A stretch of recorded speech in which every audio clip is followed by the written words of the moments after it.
Okay, with Stage 2 of the Blast Rainbow Six Siege League around the corner, I wanted to go over the schedule, some of the roster changes following the Esports World Cup, and as well as some of the SI point standings and the new season called Operation Twin Shells that will soon release that will greatly affect the balance of the league.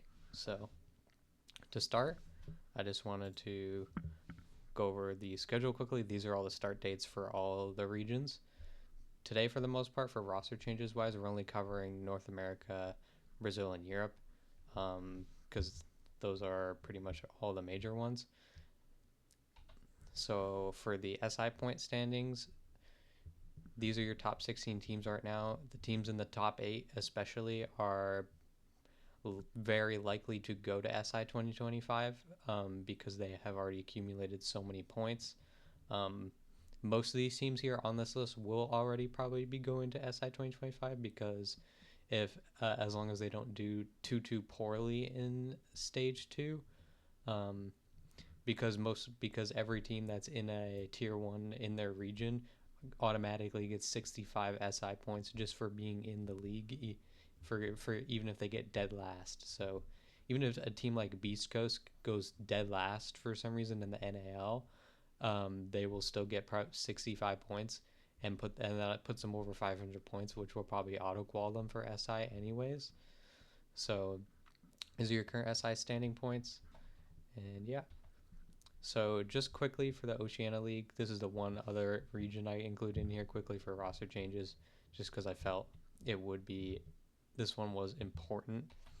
Is that the entire Bliss roster was let go of by the org. I don't know if they were actually let go or if they were sold. I don't know where they're going. I'm assuming they're still competing in the Oceania League in stage 2, but I don't actually know that.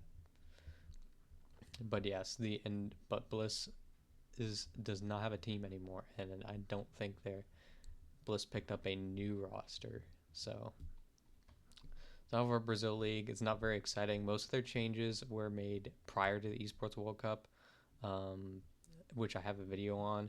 So that covers teams such as um, NIP, E1, and Los as well, even though they're an NAL team. But I threw Los. I knew I did Los under one of those. But like, for example, NIP picked up Hates and Fantasy, and then Los picked up Arthur and Wizard. So the only change that happened since then is MIBR made one change, is they put Semper on the bench, and then they picked up a player named It's McQueena, who I'm assuming is a new and up and coming player. So I'm thinking this is just MIBR taking a gamble kind of on a promising prospect that is rising in the Brazil scene. So for the European League, there's also one official change that we have here, which is for Wild right now, where they let go of the rest of their old roster, which was only Teb and Lalo left, and they picked up Packbull again, and Dodo was promoted from the Wild Academy roster to the main roster, and they picked up Cruxon, Leighton, and Freck, who are all prominent T2 players in EU. So now they are all getting a shot at finally at T1 in the EUL. There's also Secret. I'm not really sure what they're doing, so I didn't include them in here, but I will. But mention that they Groovy took a break after stage 1 for Secret, and I don't know if they're picking up someone new or Groovy is just gonna come back. But I didn't include them here because I don't know what they're doing.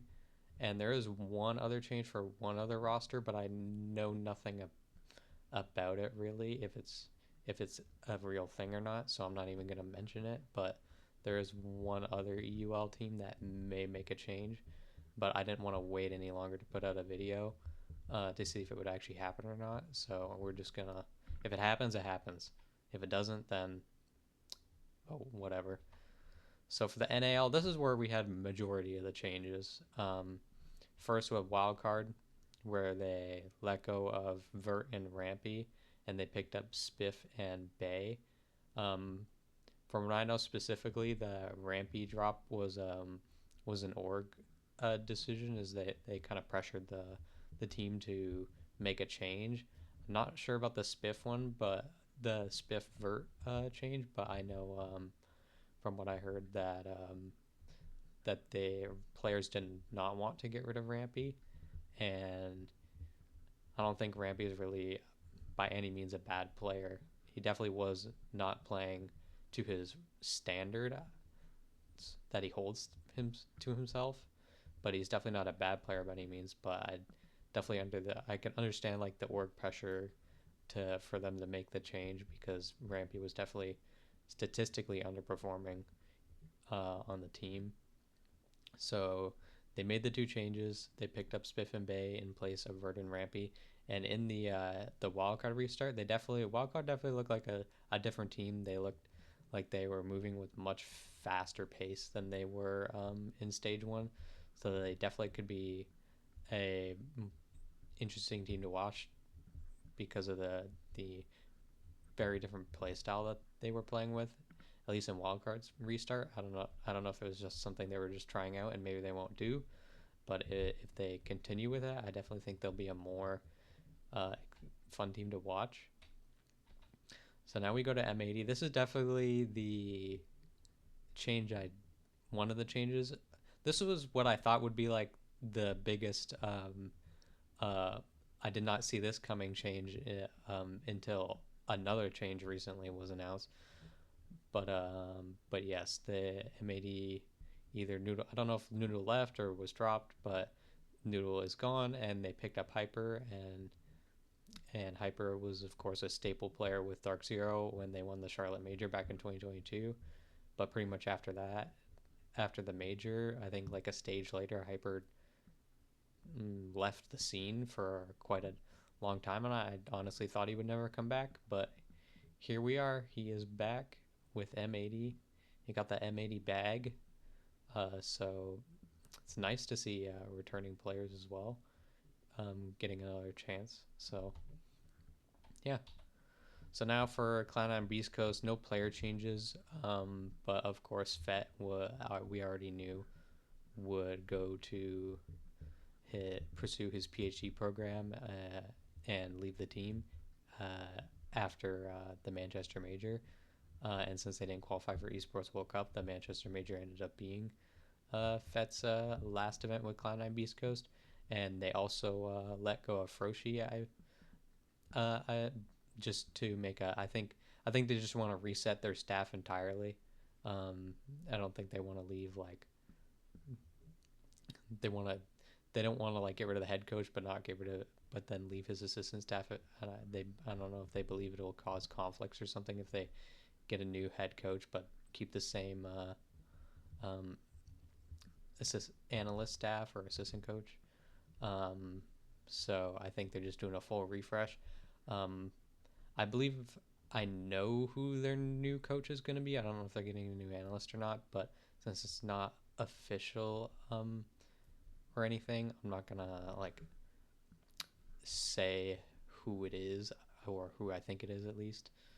Um, Now for Luminosity, they lost Surf in a buyout, I believe. I would definitely think this was a buyout, um, though I'm not certain. Because I don't think Luminosity would want to drop Surf after after the performance he just had to get them to the Esports World Cup. So I definitely think it was a buyout. And then they also picked up, so in turn they picked up Sublik, Froshi from Cloud9 Beast Coast as an analyst, and they picked up Wooz in replace of Surf from Makers. So I also believe that since they have a new head coach, that Vivid is going to either be dropped or go to another team. They haven't officially announced it yet, but they did pick up a new head coach. So I don't know what they're doing with Vivid, but they haven't announced anything yet. But right now I'm just assuming that he is just likely moving to another team. And this was what turned out to be the most surprising change of the entire off season for me. I did not see this coming, but it's definitely caused a lot of drama too, with Canadian being dropped by Dark Zero for Kobe Lax. No hate towards Kobe Lax. He had no decision in this, um, outside of signing the contract after Canadian got dropped. Um, but yeah, they dropped Canadian because I believe the play styles between Nafe and Canadian, who are both like IGL type players, um, they didn't get along very well, and maybe I don't. So apparently, just like some of the players didn't get along very well with Canadian on Dark Zero, specifically Nafe, because it was like it's very publicized on Twitter that they did not agree with each other, um, and so they decided to just pick up Kobe Lax, who is definitely like the most promising young talent right now, probably from the T2 NA scene. He won both Element 2 and Element 3, um, while being like the team's main entry for both NV and Makers alike. So, well, and he put up like incredible stats in both Element 2 and Element 3. So, Dark Zero are going in a more. They're definitely getting more like pure gun skill and mechanics with this, and they definitely get like a pure entry player, which is a player that I never felt like they truly had before. um Pambo kind of did it, but I always felt like Pambo was better on like the lurk entry. um so I think with this change, that Kobe Lax will go to the primary entry, and then Pambo will go to like the secondary or like lurk entry, and and the rest of the roles will kind of fill out as needed. I believe that Nafe will likely be their new IGL, though I'm not certain on that. And then NJR and Bolo are probably just gonna still be on those flex roles that they'll play whatever the team will need. Um, so yeah, big change for DZ. Um, Lost a big personality, big leader in Canadian. Definitely gonna change how the team plays. I expect them to be faster now without Canadian, because Canadian's always been, ever since he joined Dark Zero been a slow team.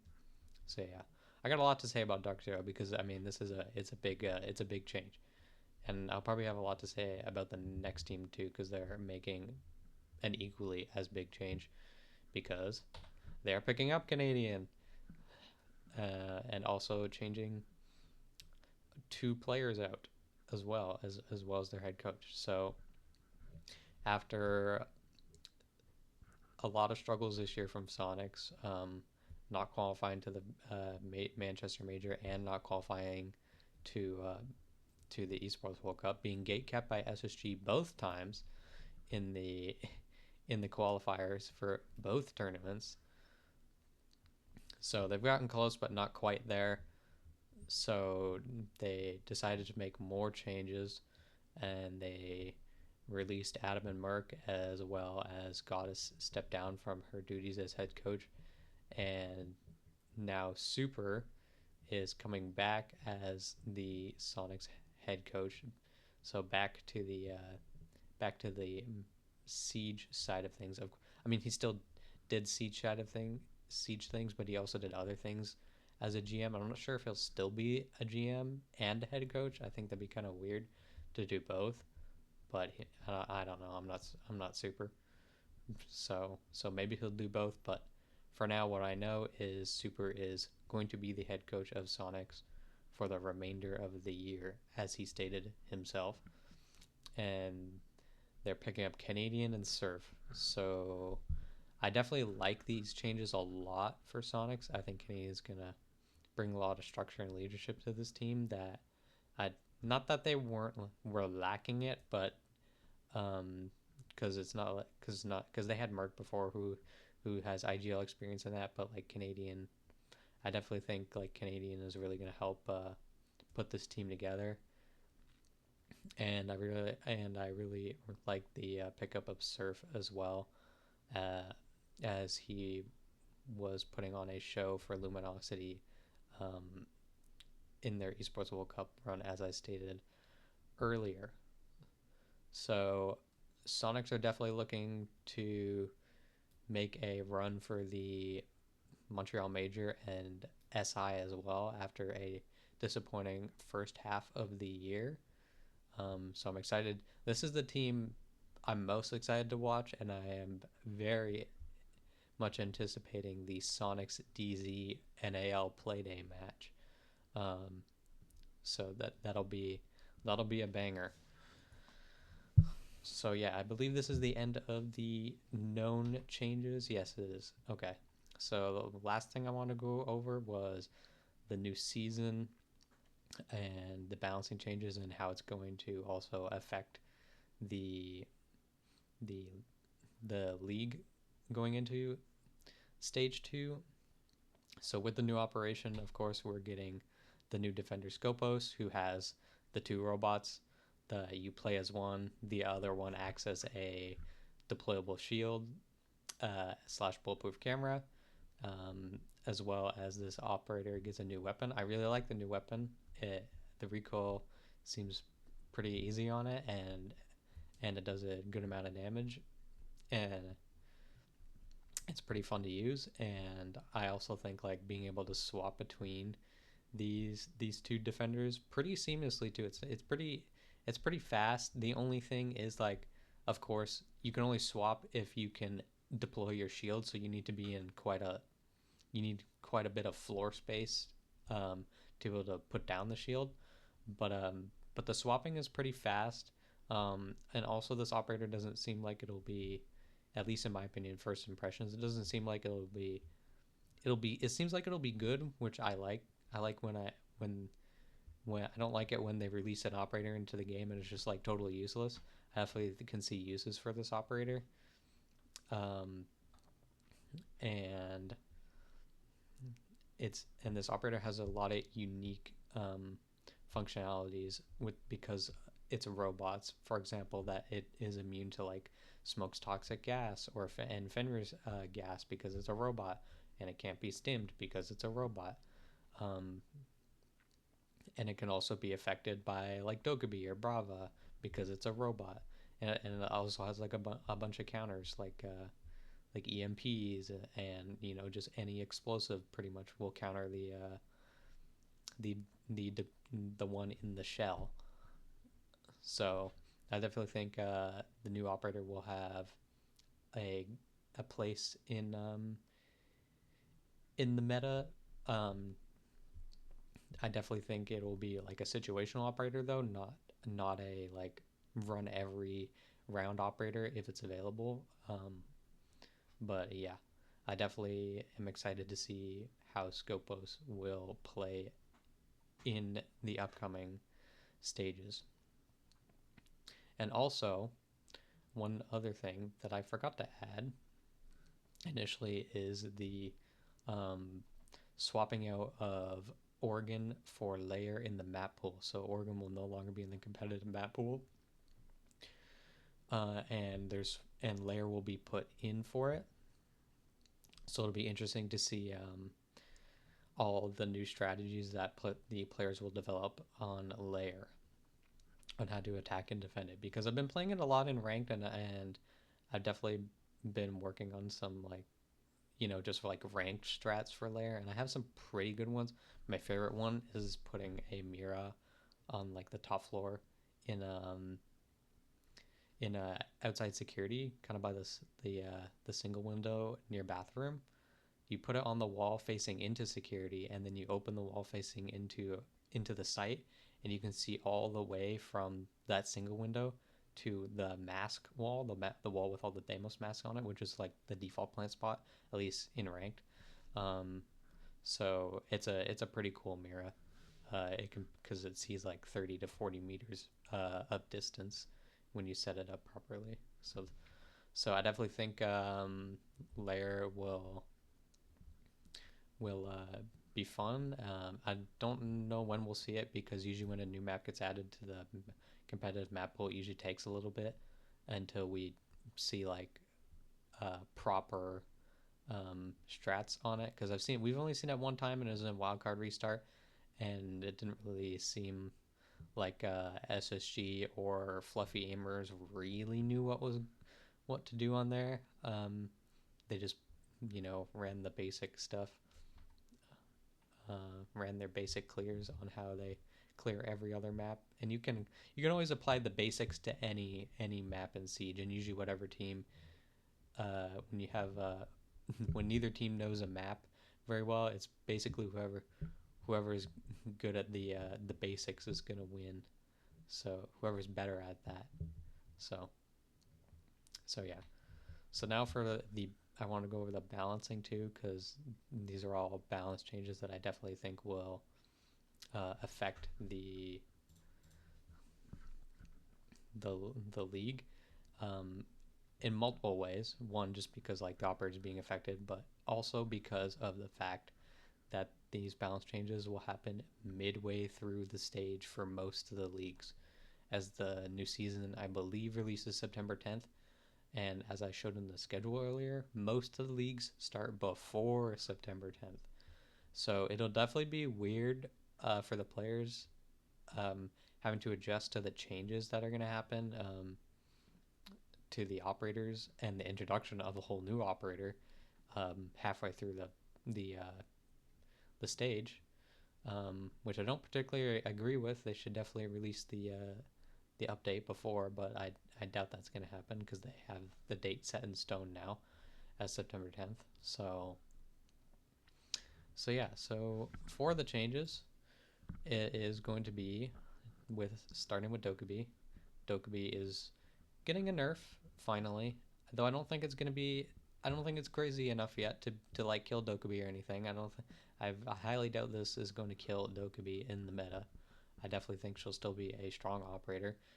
It mostly is going to affect how Dokkaebi allows the attackers to get in the building quickly without needing to drone literally every corner.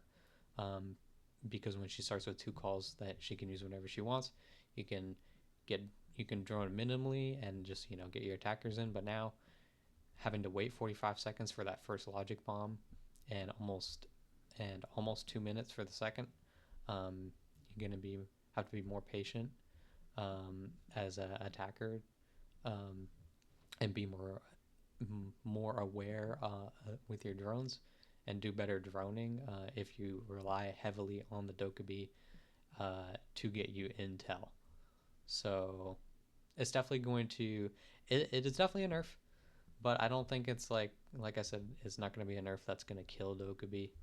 I definitely thought that they would at least either make it so Echo is like immune to Dokkaebi's calls again, because that was a thing he used to be able to do, but they changed it because back when Echo was really strong.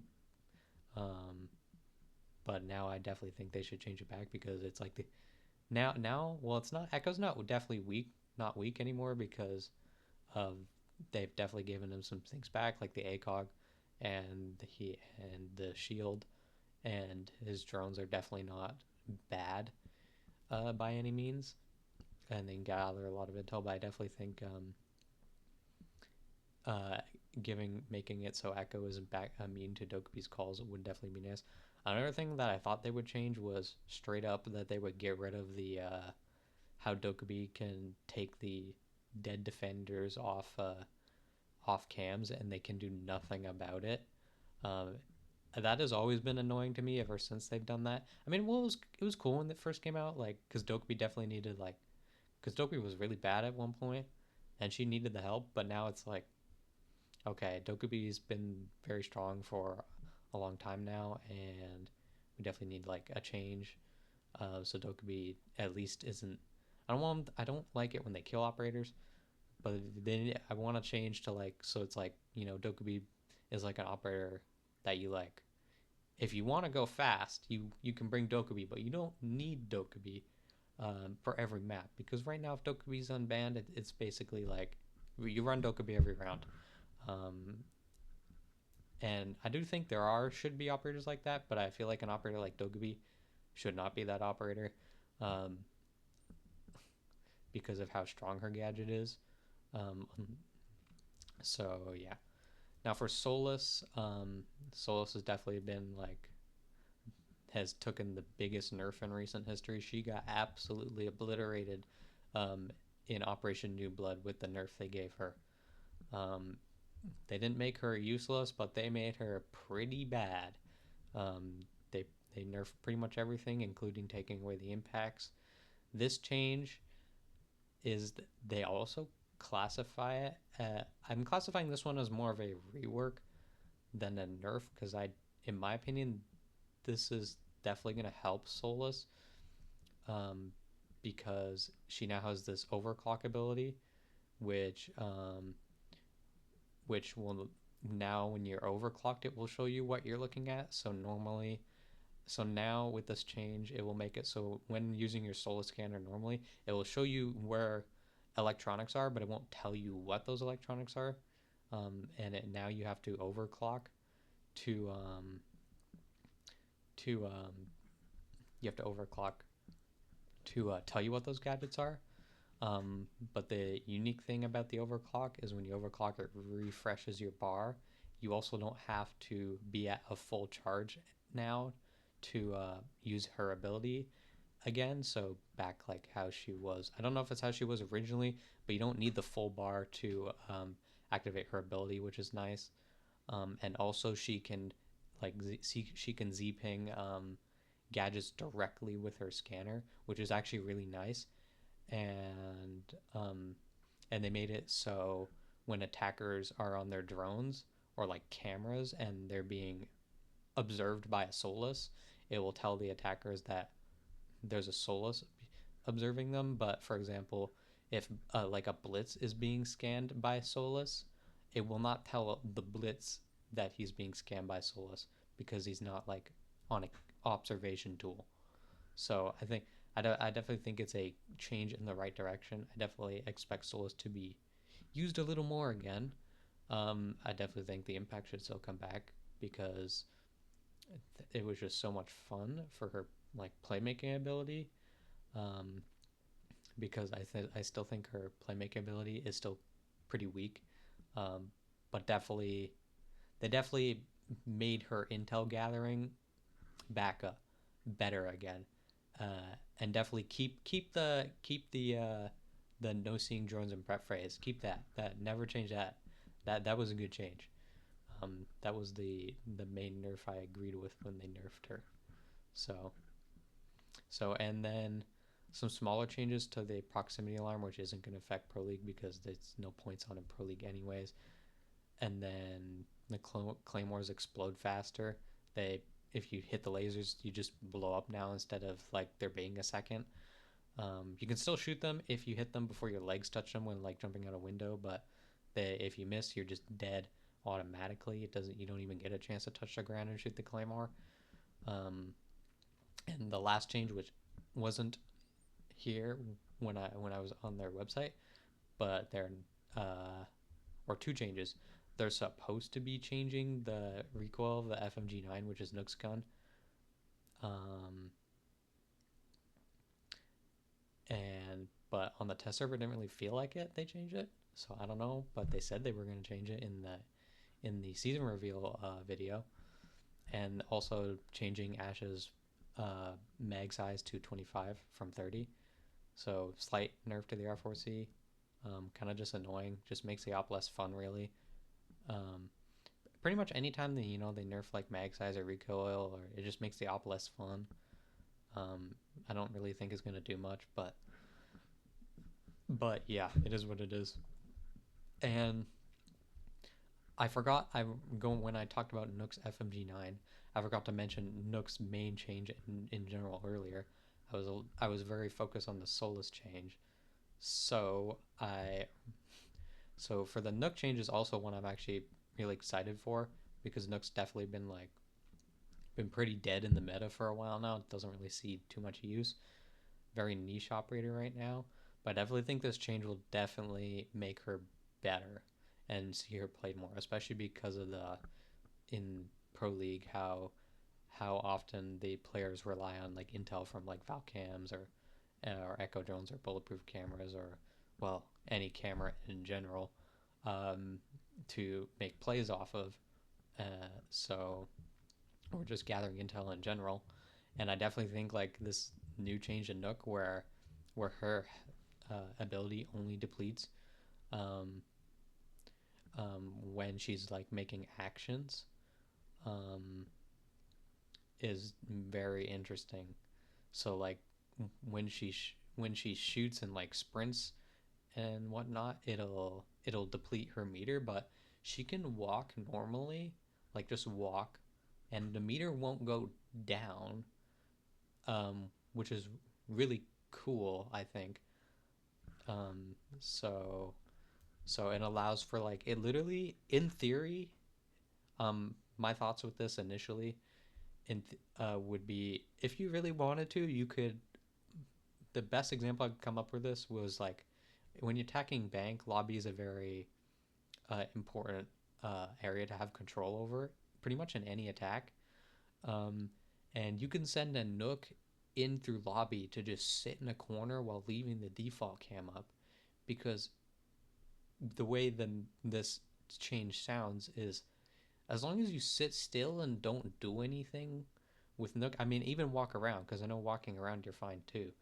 So as long as you're sitting still or just like walking around and not shooting or sprinting or doing anything crazy, I don't think her ability will drain. So theoretically, you could literally sit in lobby for like a minute with the default cam like staring at you and not knowing, as long as you're just chilling and not um, making actions.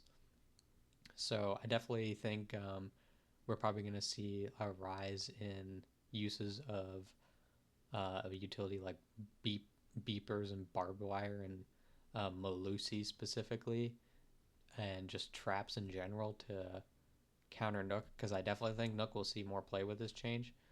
Um, I don't see her being worse with this change. I definitely see her being better, because you can rat and bait with this change, which will definitely catch a lot of people off guard.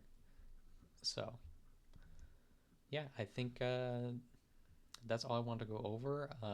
For the next thing I wanted to do, I wanted to do predictions. I didn't wasn't gonna do it in this video because it would literally it might be over an hour long, or definitely would be in over an hour long. Could even go to 2 hours because I wanted to do predictions for NA, Brazil, and EU at least. But I'll save that for a separate video that I will also be making soon, because EUL starts in like less than 4 days. So that will be next as predictions. So anyways, if you enjoyed this, feel free to let me know. And if you didn't, also feel free to let me know. But don't just be like, this is shit. You know, tell me why or what I could improve. That is always good. Don't just, go, you have a big forehead or something in the comments that like, bruh. So anyways, if you watched this till the end, thank you. Um, Much appreciated, and yeah, have a good night.